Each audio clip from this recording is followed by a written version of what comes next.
Ke sugri para wargi kiwari Mang Dedi baris naratas bagian anu ka-18 dina lajenganana carita hayang beunghar karangan Kiliksa. Sakumaha naskah ieu carita nu kantos ditaratas dina bagian anu ka-18 sanca poe kamari.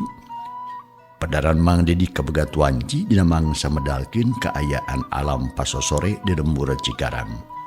Khususna mah kamang kamin anu narima semah sobatna teh nu katalah jang salia. Malahan mah harita teh jang salia geus beres dibere dahar lo nya atana rengse dahar. Kumaha atuh para pamirsa, lajenganana ieu caritanya langkung paosna mah mangga urang sami-sami bandungan ku sadayana. Kaayaan alam pasosore di lembur Cikarang.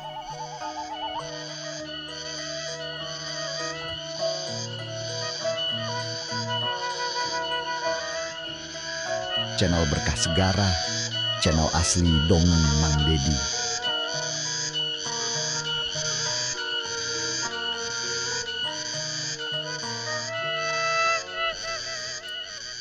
Tonggeret reang disarada patembalan jeung pada baturna. Diselangku hayam jago kong korongok mapaesan kaayaan alam sore harita. Sedengkeun mangkamin kadua semahna nyatana jang salia. Harita teh geus rengse dahar. Gek deui tu Dariuk dina kursi tepas di hareup. Mangkamin nyokot udud bodas di toko sabungkus. Sore disuguhkeun ka salia. Ngahormat ka semah babakuna mah ngarah minanganjang. Lamun seug minanganjang sugan jeung sugan we atuh salia teh ngenong di imahna. Lamun geus ngenong di imahna jigana bakal babari ngakalanana. Horeng si mana horeng mangkamin teh boga maksud anu tangtu hayang kasemahan ku salia rek dicaoskeun. Sanggeus kitu pok harita mangkamin sok jang udu jang lah jadi maca kudu enak-enak sabab urang teh sanasib sananakon jeung satujuan anggap we di kodot sorangan jeung na deui kabeneran emang mah teu boga dulur anu landes ngan kali hiji deui ge kapilan ceuk eta ge anu imahna di ditu tuh anu loba kandang manuk ceuk kami nunjuk ka kidul maksudna mah ka Kang Odo. Ngadenge kekecapan pribumi kitu pok harita jang salia. Mangga mang hatur nuhun ngatapi pisan. Salia bungaheun pisan kop kana udud teh. Maut sabatang palenyun udud bangun nikmat pisan. Hasibna ge nyerebung mulikeun ka mulek. Teh jang nyarek nanya kau jang teh nyo. Nanya naon mang? Tanya geuning awak ujang mah kitu. Kitu kumaha kitu mang? Nya pakaian rudin nah teu kabeli baju-baju acan cik atuh urang ngerakeun. Yuh jang, jadi nu beunghar mah kudu bersih. Nya hari ujang bet kikituan. Punten ye mah yeuh nya. Mang mah teu ngarti pokona mah. Ceuk mangkamin terang-terangan nanyakeun ka salia. Kieu anu saenyana mah mang. Lamun ceuk kuring dahar ngeunah sarta kuring atuh make baju alus sok aya we anu ngaharewos nya ngaharewos kumaha nya majarkeun teh cenah kumaha wani nah anu saha eta teh tah sok aya nu ngomong kitu mang anu mata kieu we kuring mah jawab salia terus terang manehna oge teu ngarasa kagok ngomong ka mangkamin mah kitu nah hanya jamang mah henteu bebas we nanaon oge duka teh teuing atuh mang eta mah kitu we meureunana aturanana da beda kokocoranana meureunangan nya beda aturanana keuna atuh jang dah pokona mah asa beunghar we nya aya tempun batur lah aya keur uluh cek batur kitu teh ngopi kayaknya jang cek mangkamin beri jeung nunjuk kana caneut anu ngabarak hampir pinuh sameja.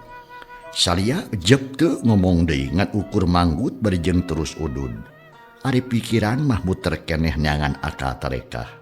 Sangkan bisa menangkeun keur picaoseun. Tapi barang ngobrolkeun anu kitu mah beuki murungkut we hati Salia teh. Teu wani mere duit ka mangkamin datang tu moal ditarima.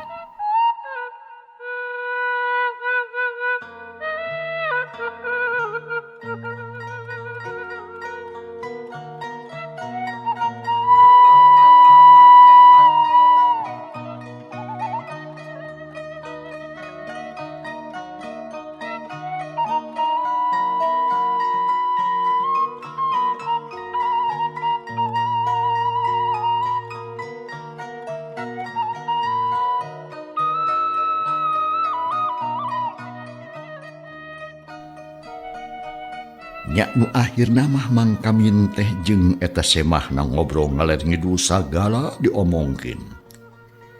Mangsa nyerelek hante karasa kira-kira pukul 4 sore.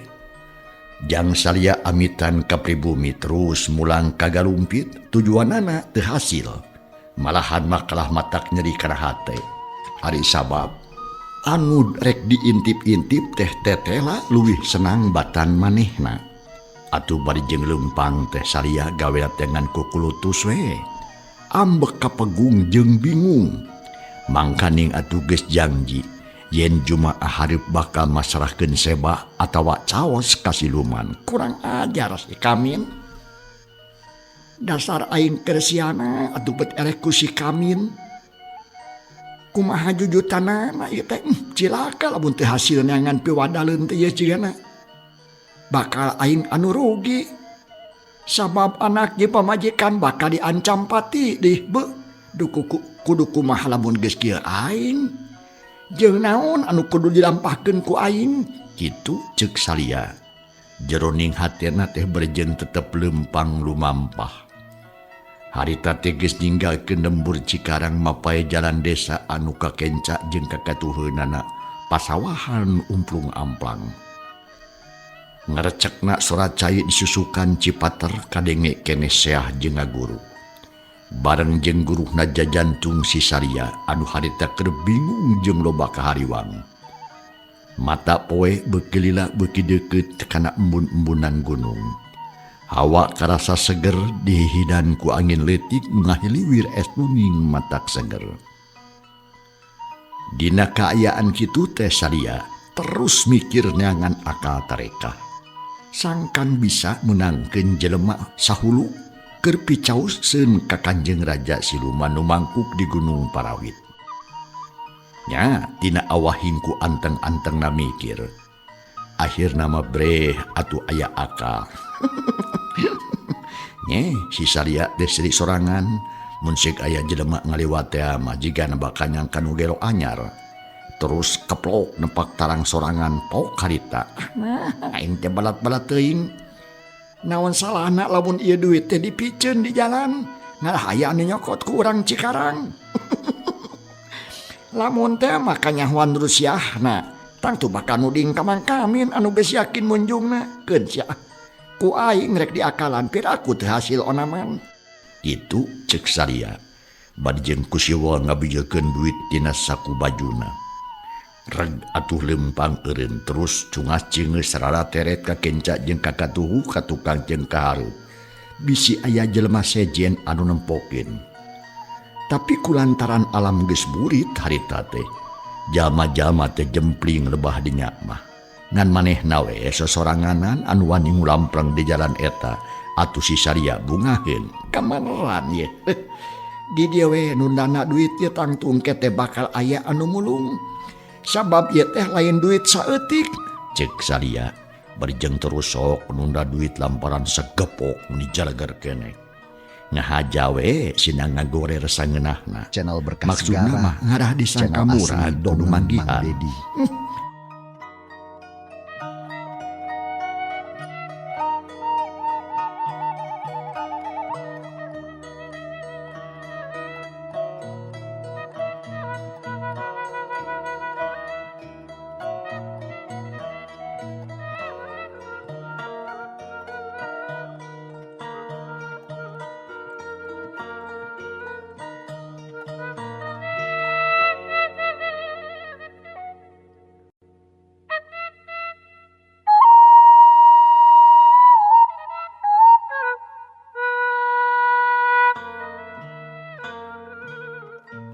Gusti Raja anu ling di penjak Gunung Parawit kuring amit nedak nepikeun gerentes ning hate.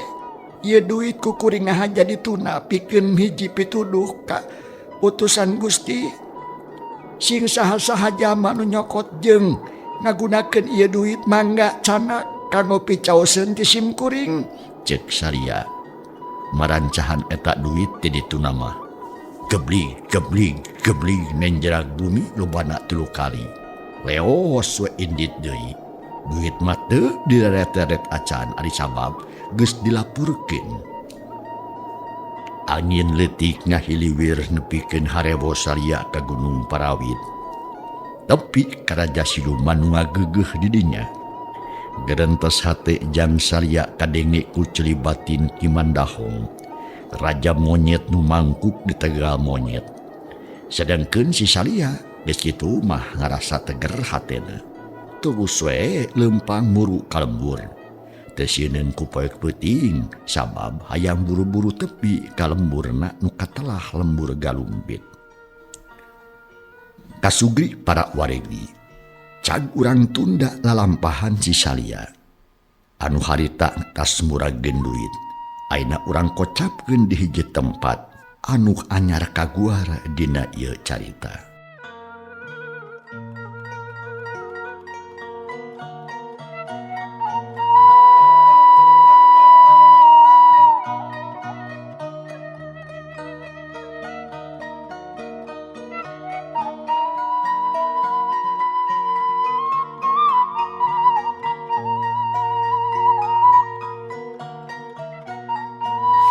Kasugri para warigi, kiwari urang guar hiji tempat kalireun lembur Cikarang.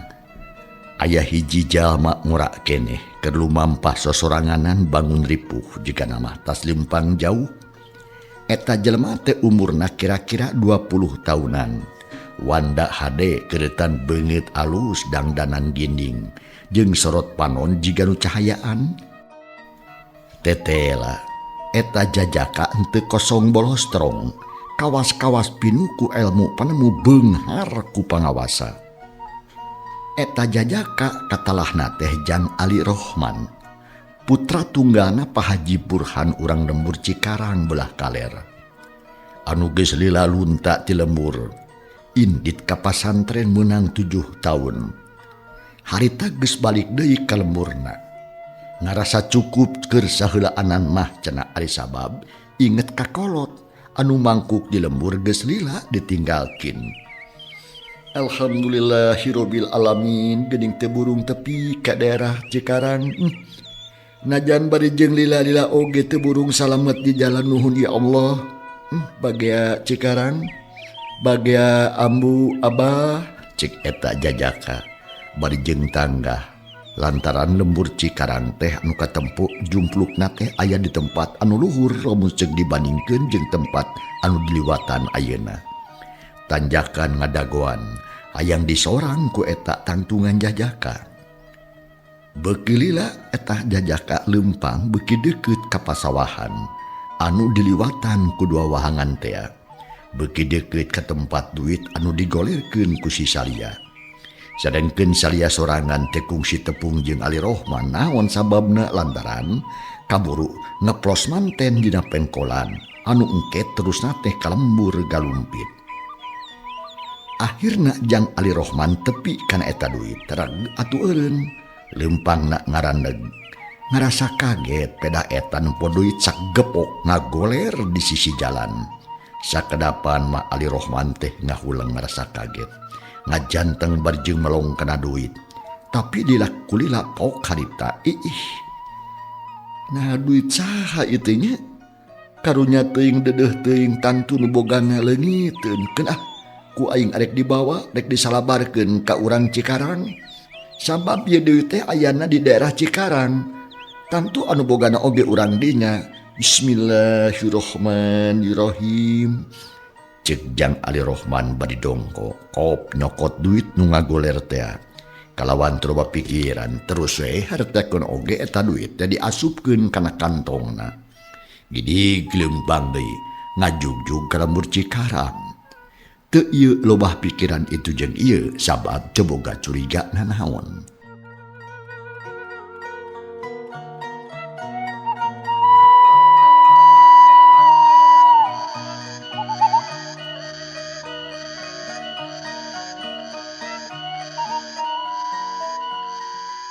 Mangsa alam beuki sore baik. Ganjangna carita Jang Ali Rohman atuh geus tepi ka imahna dibageakeun ku bapana nu katalah karsana Haji Burhan. Kitu deui atuh ibuna kacida bungaheunana lantaran Jang Ali teh geus lila di Arab-Arab sangkan balik ka lemburna. Kumaha daramang ama, Bu? Cek Ari Rohman beri cerdok bunjungan sopan pisan. Alhamdulillah. Aya berkah kasep cager ama teh. Kumaha ari ajengan sakurawargi di ditu dadamang. Ama teh dekaburu mapageun raripuh kasep. Saur kersana Haji Burhan marik nanya. Gek calik dina kursi ari ibuna ngaleos buruk ka dapur. Rek nyadiakeun cai enteh keur anakna. Aya hibar pangestu ama. Teu kirang sawios-wios mama oge. Sadayana daramang ayeuna mah pugu abdi teh ti kamari ngantos-ngantos anu mapageun. Nanging lebeng kuralen teh sumping. Nah aya naon kitu ama? Palang siang sarati abdi teh dugi ka dieu da. Pamitra patna dititipkeun kanu di kota. Cek Jang Ali deui harita. Nanya kanu jadi bapana terus ku siwal ngabijeukeun bungkusan leutik dina kantong sok dituna dina beungeut meja. Tapi can kanyahoan eusina da meunikeun ka Buni. Hampura kasep. Amat je. Lain teu inget. Lain teu nepi deui. Suratna teh lain teh nyepi ngan ama teh aya hayangan. Kamari uak maneh anu di Cibantar teh teu jamang wales. Uluh. Putrana ka dieu nyusulan. Ama teh kapaksa we milih ka Cibantar daerah ku uak maneh bisi majarkeun harianeun. Laras ama. Da ingetnya teh mapageun maneh teh bisa oge cekeng teh isukan depan aya kene waktu. Tapi ayeuna jebul manten atuh hidup datang. Isina tuh da ama. Parados amitan ti bangkukna kene ari heug jatuh. Teu kaurjig rek mulang teh ama da kapaksa we tu ayeuna. Cek Ari Rohman di harita. Ari panon mah neuteup na bungkusan anu dina meja. Sabemeh aya deui anu ngomong jol atuh ibuna mawa cai enteh jeung caneutna. Sanggeus tarap tigek calik pok harita. Cai-cai heula atuh anak king kesang umanya da acan asak. Wios atuh Bu atuh nuhun. Ali Rohman ngot nginum heula. Lain ujang ari eta naon da bungkusan. Bu Haji nunjuk bangun penasaran. Oh, muhun ama oge Ibu. Bade naroskeun pisan ieu teh. Nah naon eta teh anu saresna? Da margi eta teh, eta barang teh. Eke. Gening duitna pasagi kit jiga duit eta mah gening ngatingali nongtot saeutik. Cek Pak Haji Burhan nanyakeun heula kanu jadi anak. Kieu ieu teh ama kitu di kambu. Tadi teh waktu abdi di perjalanan pelebah tangkal ceurik geuning anu cangkat wahangan. Abdi teh meunang bungkusan alit. Abdi penasaran teras dipulung sarta dibuka. Barang beres teh telah artos ama. Sareng ku abdi dibantun. Maksade bade disalabarkeun. Ai kawitna mah teu Buni kieu ieu teh bungkusan teh da sidik pisan artos ngan ku abdi dibeberes. Cek Ari Rohman bari pepeta. Panon marutret ka indung bapana puguh we. Pak Haji Burhan mending ngarenjang. Padahal geus uninga ti tadi ge. Kopna bungkusan terus harita uluhnya. Jeung ama ge duit da beda bungkusan masagi kitu mah. Nyan usaha ieu teh murag kitu. Gagabah deung mawa duit teh nepikeun ka murag. Cik nih atuh amana. Nasa kumaha teh. Ish. Jeung sok gagabah amun barang batur. Lain naon? Hayang terang batuh. Tah. Sakitu jeung sabaraha tuh da teu dibilang. Ngan tetela lain saeutik jumlahna ieu duit. Moal burung aya rebuna yeuh.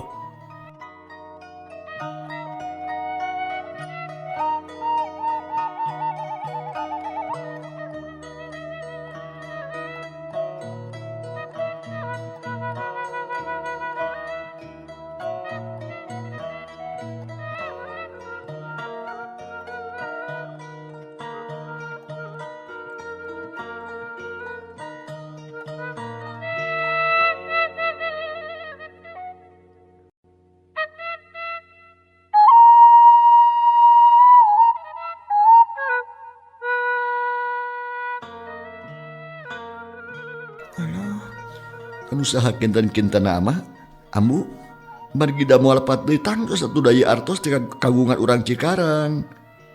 Nah, make boga pikiran gitu. Pan kepenakna di darah urang Cikarang. Ayo, Ali Rohman tumanya kalawan Daria. Dina hatena ngerasa watir kanu kalingitan eta duit. Lantaran karasa kumanehna sorangan lamun segelengit duit ulah kasebut loba. Najan saeutik handeueulna mah kabina-bina. Komo lamun parang ngarek dipake mah. Betnya deui nya. Bapak mah teu bisa naksir mah Ali. Nya anu saha ieu? Anu mangkamin berenang. Da manehna anu sok bolak-balik balanya ka kota. Buat teuing duitna murag di jalan. Dia mah saha deui anu sok sering ka kota ama. Teu aya ari lain mangkamin mah. Ceuk Bu Haji neguh kanu leungit duit. Tegna teh ka mangkamin. Peda eta tukang dagang jeung beunghar loba duitna pok ditempas ku Pak Haji. Cantang tuh Bu. Sabab anu sok ka kota teh loba anu gede modalna teh aya tiluan di dieu teh. Kahiji mangkamin, kadua Jang Dudu, katilu mah Uni. Anu sok dagang emas janing tah. Ngan sakitu nu kana duitnya mah. Jadi anu saha tuh kinten-kintena ama. Nangawe tuh pilih di antara tiluan. Ke. Leng Pak Haji Burhan ngahuleng. Teu gagabah rek ngajawab teh. Sarenkeun Ali Rohman mah rutret ka indung ngerti ka bapana. Nungguan jawaban nu pasti. Tapi hatena rada cangcaya. Bisi duit aya anu ngaku kuno lain hakna. Kieu eteli oge buya. Lamun seuk nili kana pagaweannya mah tangtu ete duit mangkamin. No margina ama. Sabab mangkamin mah ka kotana teh unggal poe. Tapi lamun seuk nili kana kandalna ieu duit, yeuh kandalna duit modal mah yeuh bisa jadi mah Uni. Tukang emas. Tah kitu peke pilih tah mah. Hiji di antara dua we. Moal bingung teuing milih tilu mah tuh. Ceuk Pak Haji Burhan bari jeung ngareret ka Ibu Haji. Nu harita gawena kerang kerung jiga nu mikir. Kumaha tuh anaking geuning kitu? Anu saha kinten-kintena nya Bu? Ih, iya mah. Kayak ananya deui ka indung. Coba sok salabarkeun we ka Ma Uni ka itu. Lamun ku Ma Uni teh di aku tangtu meureun ku mangkamin. Ngan samemeh ngomongkeun duit, kudu ditanyakeun heula.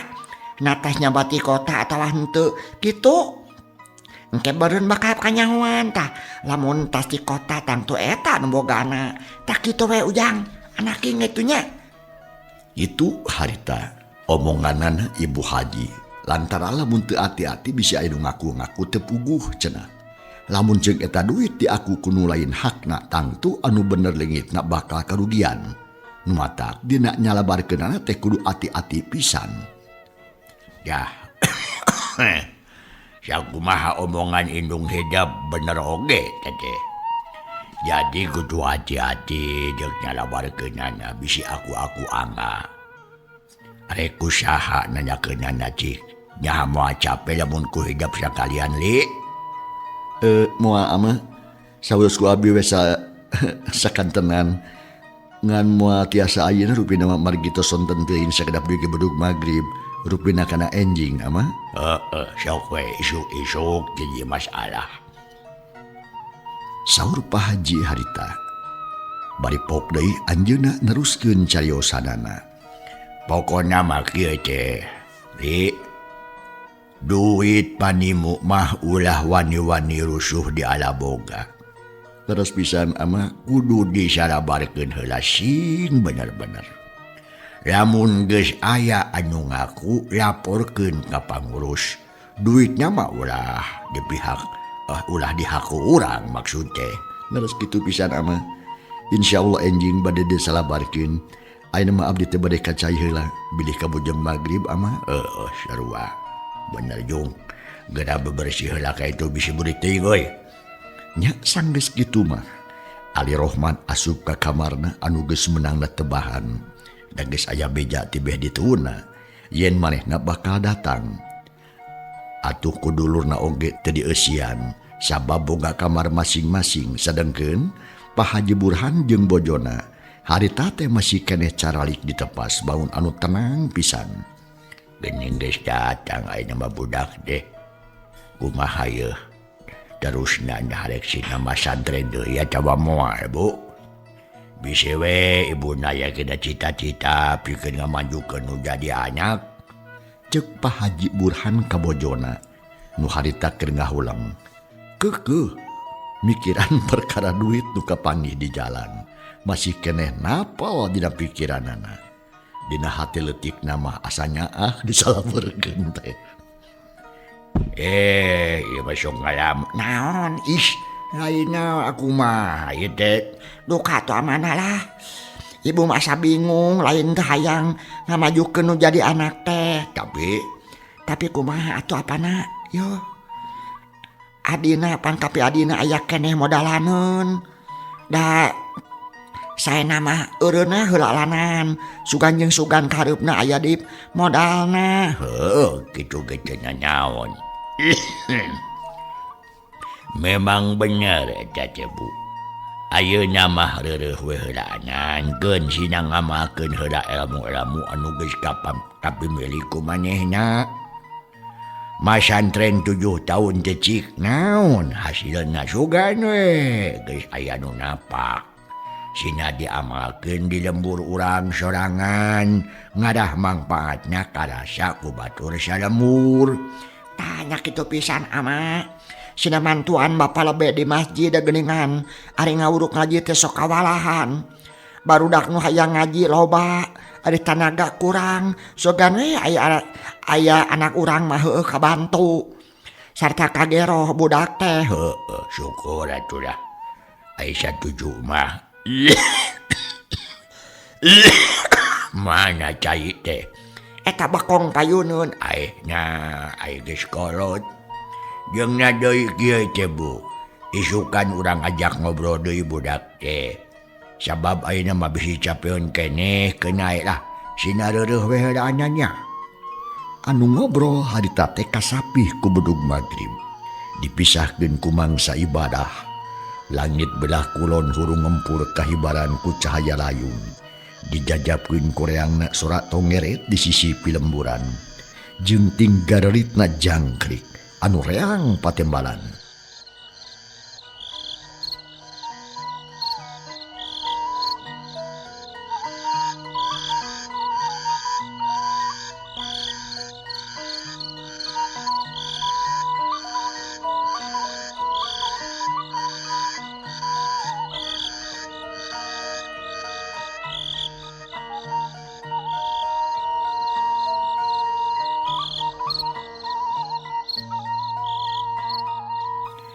Malah gaang teu cicingeun mari uli sada ngabagiakeun alam peuting ngajajabkeun alam beurang.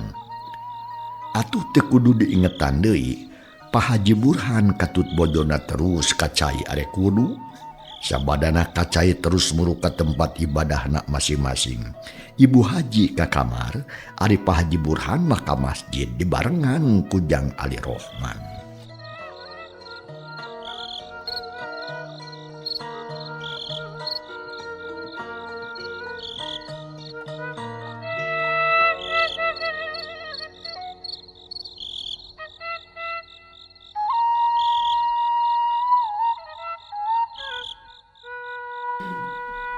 Kasugri para wargi mangsa alam teu karasa nyerelekna nyaho-nyaho wanci Isa geus kaliwat we.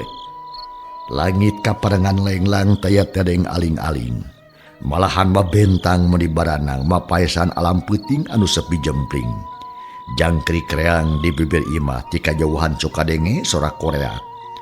Dina kaayaan alam kitu Pak Haji Burhan kalih kula wargana kumpul di tengah imah.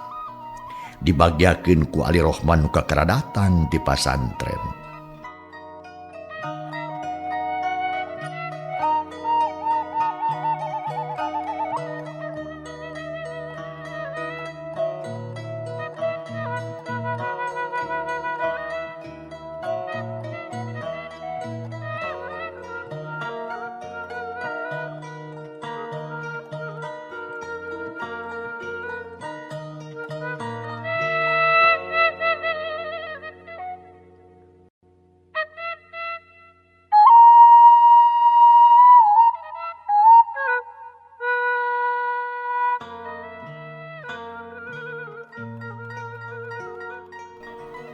Harita Ali Rohman ditanggap lalakon hirupna. Ditanya dina rupa-rupaning pangalaman dina jeroning pasantren. Malah kapi adina genu awewe mun ditetelepek. Sagala ditanyakeun. Sabab manehna aya cita-cita hayang nurutan lanceukna cenah. Hayang nyar ilmu ka pasantren. Pikeun nambahan pangabisa dina widang ibadah. Kieu teh barudaknya. Amat teh rek ngomong ka sarerea. Maraneh kabeh ku amat teh memang rek dipasantrenkeun. Tapi sabada dipikir dibudak balik dipapai dirasa-rasa asana teh eueuh guna jeung mangpaatna lamun teu bari diamalkeun tah. Kulancaran kitu Ali. Naon salahna lamun di dieu muka pasantren leutikannya. Apan ajengannya mah geus aya nyatana lanceuk maraneh nu cikal. Tah ieu kitu maksud teh. Saur Pak Haji Burhan ka Ali Rohman anu ditunjukkan ukur nyerenge. Tak bener kitu li. Diajar masarwa wae di mana-mana genu penting mah ieu. Asa rajin sarta satuhu ka guru. Teu kudu jauh-jauh diajar mah mangpaatkeun heula we. Anu geus aya. Hareang masantren mah kalanceuk maraneh we heula. Gampang, lamun engke ilmu lanceuk maraneh geus katatab kabeh, geus kacangkem kabeh, nya teu nanaon nek anu leuwih jumhur oge elmuna. Lain kitu amanah. Bener kitu. Kumaha li? Sanggup? Cek Pak Haji nanya ka anakna nu ti tadi toleh seuri. Ngarasa bunga geus dihargaan ku kolot. Katos pisan ama oge Bu. Memang leres pisan kitu sabios abdi bade nyobian muka pesantren alit kanggo murang kali. Da ari ngajar ngaji wae mah tiasa upami ilmu abdi parantos saef diajarkeun ka adi-adi name kanu sanes. Tah gitu maksud teh. Marihan mah ama abdi hoyong masantren deui kanu langkung luhur. Da ilmu abdi teh sakedik keneh teu acan kasebat tamat. Malihan mah teu acan jere-jerena acan amat tah kitu maksud teh ambu. Tah, bener kitu anak king aya namanya ulah wakaluhur ting nanan. Keun hae saeutik oge asa dimangpaatkeun nya ama. Diamalkeun kalayawan suhud. Insyaallah ilmu mah bakana mah lamun seug diamalkeun teh moal beak-beak nya ama. Ya heueuh kitu pisan teh li. Geus we, ulah waka ka manya-manya deui. Gunakeun heula di lembur sorangan eta ilmu teh amalkeun heula sing hade-hade. Mimitina mah eta we adi-adi maraneh warah sing bener. Dalila kulila ge moal burung nambahan. Mun geus jalan kalawan lancar ku ama arek diusulkeun ka bapa lebe. Sangkan hidup bisa mantuan ka palebe. Lila kulila barudak ngaji nu ayeuna aya bisa diwarah ku hidup meureun. Tak kitu kumaha kaharti li. Terus pisan ama mangga kitu oge kahartos pisan ku abdi. Syukur ai kaharti mah. Saterusna Pak Haji Burhan sakulawarga ngobrol barjeng Sukaseri Jalumbira. Asa regreg jeung reueus boga anggota kulawarga anu bakal jadi harapan balarea. Sabab ilmu Jang Ali Rohman bisa digunakeun keur kepentingan jalma sapangeus lembur Cikarang.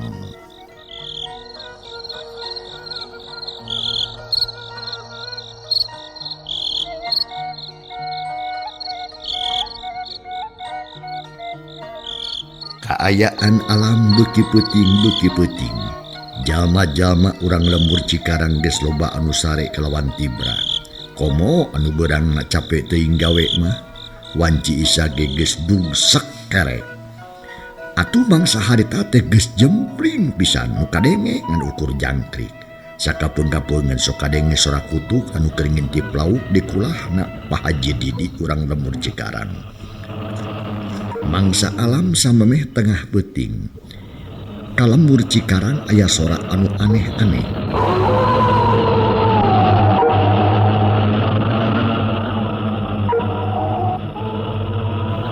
kadengena tuni mata keung jeung kukurayeun.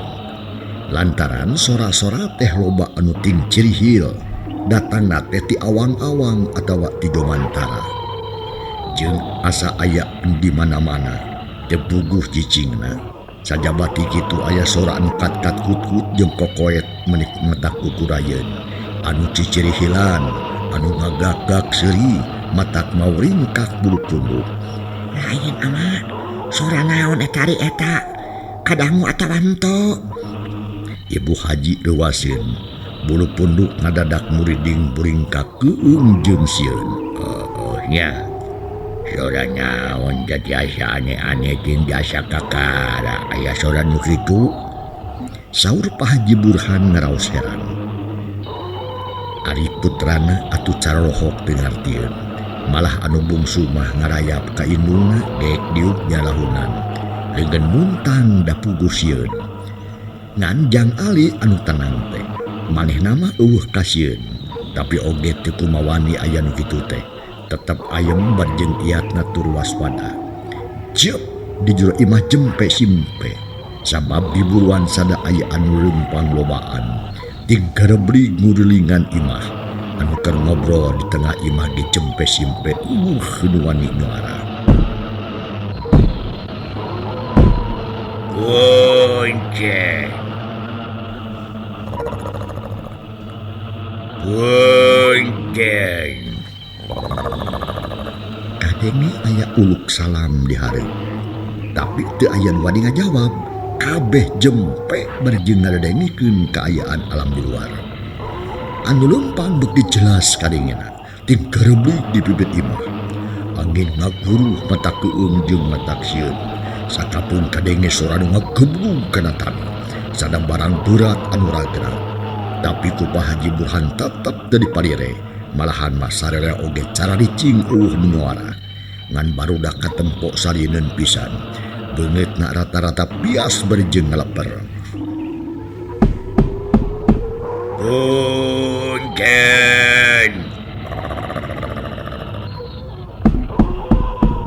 Bonceng. Aya deui nu pupuntenna. Ayeuna mah dibarengan ku sora anu ngetrokan panto jeung sorana ngolotrok pikasieun. Yakin wanci nyapih mangsanya kapan. Cang para pamirsa, ieu carita urang tuna heula. Kumaha atuh lajengna insyaallah enjing dina mangsa tur acara nu sarua mah di baris maluruh bagian anu ka-20. Atuh nuhun kumarupi perhatosanana urang kantun kasadayana. Wassalamualaikum warahmatullahi wabarakatuh.